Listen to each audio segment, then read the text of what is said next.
what we're riding now is the SYM ADXTG 400.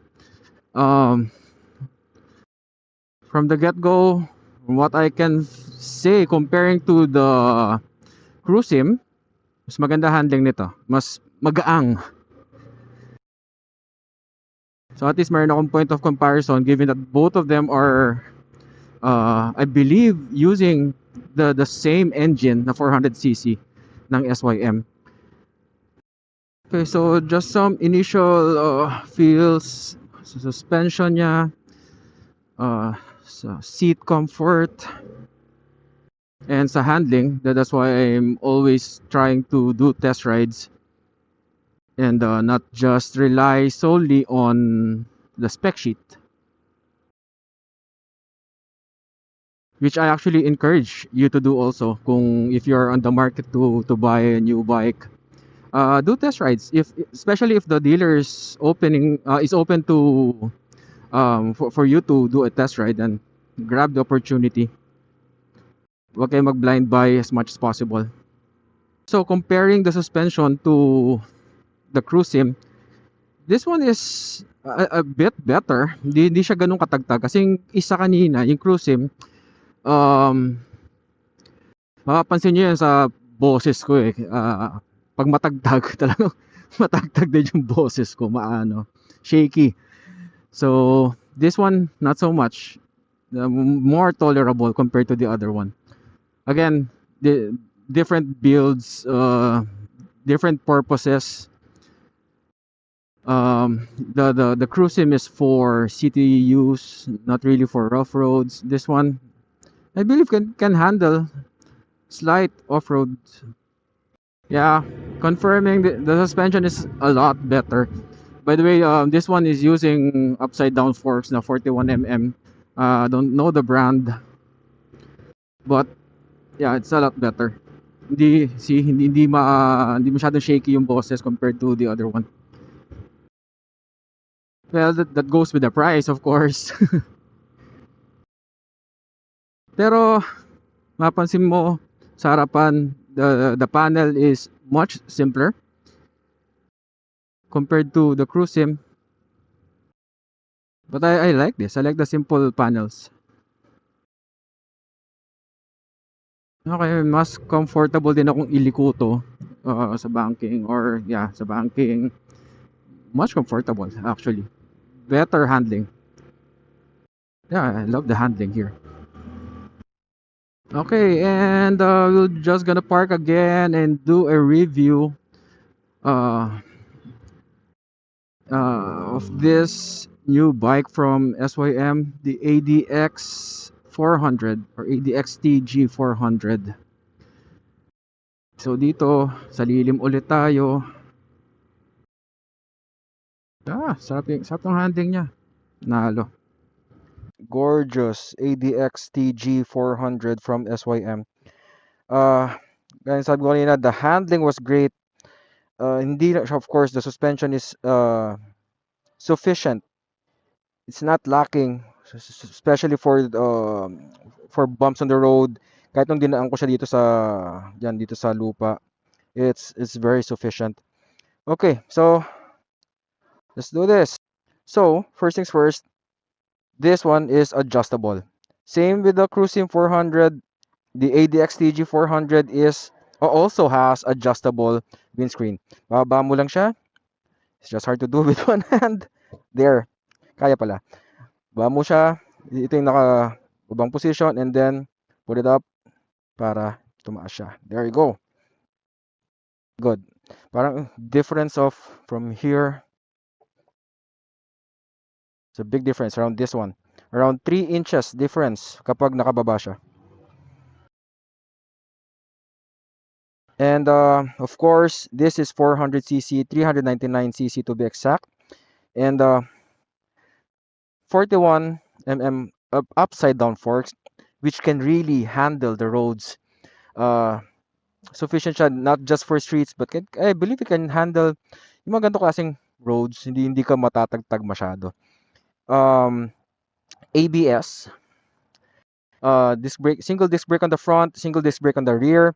Both have ABS, both and it has traction control. Liquid cooled, that's what you can see there. Uh, LED lights here, there, and you also have daytime running light here, DRL. And good thing that this also comes out from the casa na may handguard. Looks sturdy, hindi siya mukhang chipipay. So, it's good. You don't have to buy aftermarket handguards anymore. This comes with it. Okay, let's go sa dash niya. Here, you have to press this. Again, this is keyless, by the way. You have to press this para mag-on siya. And there you go. Yung screen niya hindi ganun kalaki. This is around 3, 4, 5, around 6 inches, I believe. Correct me if I'm wrong. 6 inches, so pero sufficient eh. Hindi siya OA sa laki, hindi siya OA sa liit. Sakto lang siya. For the size of the bike, sakto siya. Basic what you need to see here. Speedometer, odometer, trip, the battery, if the traction control is engaged, if the ABS is on. What else can we see here? And engine. What else? If you need fuel, if you're low on fuel, kung naka-high, let's see, naka-high beam or not. And yeah, very basic. But this one you can't control with a control here sa manibela. You have to stop and press. There, you need to change. For you to change this setting, kailangan siya naka center stand. Okay, we tried that a while ago. Kailangan naka center stand for you to turn on and off the traction control. And yung naka center stand kasi kailangan yung kickstand mo nakaangat. So not necessarily you have to put it in center stand pa para lang palitan. Just make sure that the kickstand is up. Okay, so press this, the mode button. To go through it, traction control, you just have to press this to change it from on to off. Okay, so very simple. Kill switch, the engine to turn it on and off, may hazard siya there, and passing light there, high beam and low beam, signal lights, of course, good quality. Again, SYM is Taiwan brand and very good quality ever since naman yan. Busina, beep beep. And this one, ito ang sayang kasi the charging port here is just USB-A. Of course, marami na naman na ngayon that the technology is evolving, moving to USB-C for majority of the gadgets. Sana naglagay sila ng USB-C rin. Or for me, I really prefer USB-C na lang to if they have to choose one. That's just me. Okay, good thing also here, hindi mo na kailangan pindutin ng kung ano-ano pa. Just have to pull this up and saksak mo yung kable mo. That's it. Ng iba-ibang features that you have to press. So for you to open the seat, just press this one, the one here on the upper left. Dito ako na ano kayo na. So inaangat ko yung likod. Siyempre nasanay tayo eh. Ba't wala ayaw? Yung pala, pull this from the front. And there you go. This can fit a full face helmet from the looks of it. Ang laki niya, lalim. There, lalim niya. And fuse here. Good again that they have this compartment light.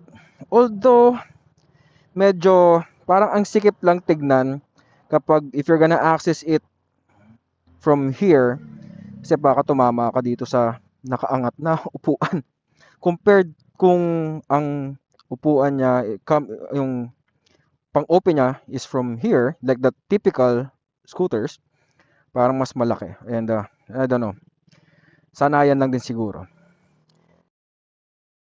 Okay, That's just one thing that I noticed. Good. Hindi siya tunog cheap. And for you to access this one, this is the just press the this one, the fuel. To open this, kailangan naka-off ang engine. So you have to press this off, and then that's when you can open. There you go. Diba? Then close it, and then turn on the engine again. Ganun lang siya kasimple. It has center stand. I tried putting it on center stand. Madali lang. Hindi siya mahirap iangat. Very sporty handrails for your passenger. Or kung meron kang gustong itali dito na gamit, uh, this is very useful. I've done that when I'm going out of town. And for a scooter, this one is this is on chains, surprisingly. Okay, so hindi siya belt driven. This one using chains. Single single suspension on the rear. There. And sabihin natin siguro mga 70-30 ang tire na to. 70 road, 30 off-road. Kasi although the advertisement nila, what they initially shown was pinang-titrail nila eh. But I'm not that comfy. Okay, by the way, this one is using aluminum, aluminum swing arm. Kapal niya. Ganda ng design niya. Forma, di ba? Tapos, the tires are Maxxis tires. Sa rear is 150/70/14. Sa front, let's go check it out.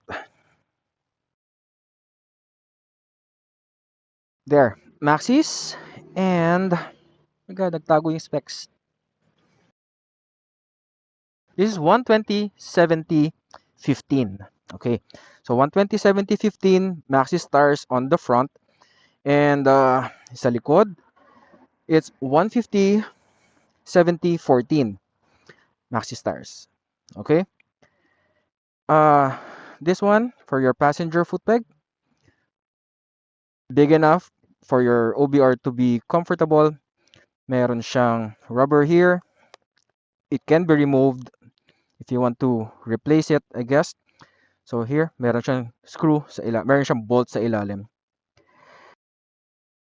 For you, this is what you're stepping on. Pwede kang if you want na mag-relax, ilagay mo ito pa mo. If you're riding normal, here. So it's this around 5 inches in width. So ito, around 5 inches. So, sakto lang. Sa likod, LED brake lights, LED signal lights. And this looks really, really sporty. Pati yung muffler niya, Diyos ko, ang laki. Diba? Ang laki niya. Well, if you can see here, the swing arm is aluminum and looks really, really gorgeous. It really complements the bike. Okay, so that's it. This is again the SYM ADXT G400. This is priced at 429,900. If you're looking for one, you can go to Benelli. They're one of the distributors there of this bike, and it's really good price for this bike, especially SYM siya, kilala siya. This one is they've been in the industry for a very long time, and there. So just a quick recap of the specs of the bike. This has traction control, ABS, single disc on the front, single disc on the rear. It has handguards. It's really good. Adjustable windscreen. On the go. LCD panel. Adjustable brakes for the rear. And adjustable brakes on the front. You have to turn off the engine for you to access the fuel. You can change the traction control only when the side stand is up, I haven't checked yet if it can be adjusted on the go, but I'm not advising you to because you have to reach here. Wala siyang control sa handlebar. Okay? Upuan niya goes pa taas ng paganon, not the typical one na it opens from here. Paganon. Okay? The tires are good. Makapit siya. I've tried leaning a bit. Siyempre, hindi man tayo babanking dito. Nag-review lang tayo ng motor. The suspension is really good. Again, I appreciate the suspension of this bike, especially for the roads here in the Philippines. Syempre, hindi ka naman, kung bibili ka to, hindi mo naman siya gagamitin pambundok. Then, in typical roads na lubak-lubak, yung mga gantong damuhan na malupa, this bike can definitely handle it. Okay, so that's the bike from SYM. Again, this is the ADXTG 400, priced at 429,900. Hindi siya pala ganung kataba. So imagine like I guess I'm gonna be comparing this to the ADV 300 na lang ng Honda, yung bagong release nila. No, this ang size ito is like the ADV 750 ng Honda. So ganun siyang kalaki. And again, hindi siya sobrang taba para pagmukha siyang like the Cruisim 400, mas payat siya. And mas masarap ang handling nito, believe me. Okay, so again, if you're in the market and looking for a new bike, na adventure bike, na scooter, you can try considering this one. Good value for money, the SYM ADX TG 400. Oh, and one more thing. Napansin ko lang, itong size stand niya, medyo ang layo dito. Compared sa parang normal, when you're sitting here, size stand normally is here. Diba, sa ilalim nito. But I do understand because baka tumama dito sa stepboard mo. But kanina habang nung pagtigil ko, hinahanap ko yung size niya, nasa likod nga pala. So, again, it's something that needs getting used to. But hindi naman siya parang deal breaker, di ba? Okay, so yun lang, napansin ko dito, naka-atras yung size niya. But, still good, a really, really good bike. Okay, so that's it. Thank you everyone for watching, and really appreciate your support for this channel. Have a good day, everyone. Bye-bye.